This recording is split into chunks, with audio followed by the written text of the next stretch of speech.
In this guide, I'll share you my tips and tricks to beat the final boss in Elden Ring Shadow of the Erdtree on New Game 7 Plus. So here's a rundown of the inventory that I used to defeat the final boss. This took me a couple of hundred attempts. I found that the first phase of actually fighting him wasn't too bad, but once you get into that second phase, it can become really difficult to block attacks, and you end up taking a ton of damage. So my strategy going into this was to get this shield and manage to proc him a little bit with some status effects, and eventually get into that second phase and just try to survive and do anything that I could. You'll notice in the second phase, I do transition from this spear over to the Bloodhound Fang Blade, simply because it did more damage with light attacks. So here I am buffing up, ready to go in, just expecting to die again after a couple hundred times, but here we go. So here you see me starting to poke him here with the shield blocks. You do still have to be able to block some of his attacks because realistically, your stamina is just going to run out and you're going to get hit. So you do have to block some of these moves and give yourself some time for your stamina bar to go back up. And here you go. I think I proc the bleed there, and I think I eventually get this poison effect as well. Now we're going to wait a little bit. Scarlet Rot. There we go.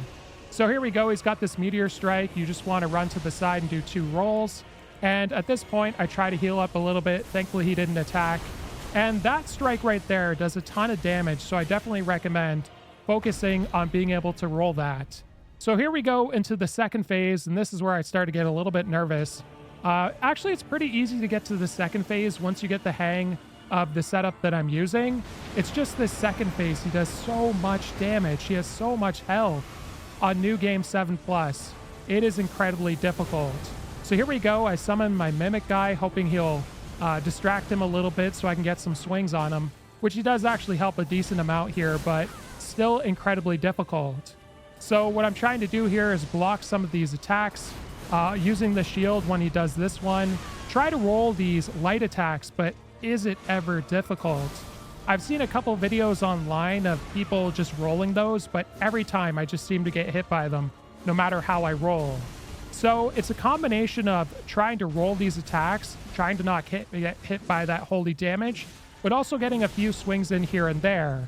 Now, sometimes getting grabbed by him is actually pretty useful if you have really low stamina, and it also gives time for your Mimic to hit him in the back, and this is very helpful because it'll draw his attention and you can manage to get a few hits in while he's attacking your Mimic. So there's definitely a little bit of RNG here. Some of these attacks are easier to roll and avoid or dodge, but at the same time, it is really difficult no matter what he does. So here we go, taking a few hits here, just trying to not get hit. Here I only have 1 flask at this point, so I'm starting to get nervous. You can see how low my health is, as well as his. Now here I just heal up a little bit, or I actually had a couple more than that. Just expecting to get hit here. You can dodge that, but I was too close in. And here we go. This grab on my Mimic really helped a lot because this allowed me to get a few hits in on the final boss without him attacking me.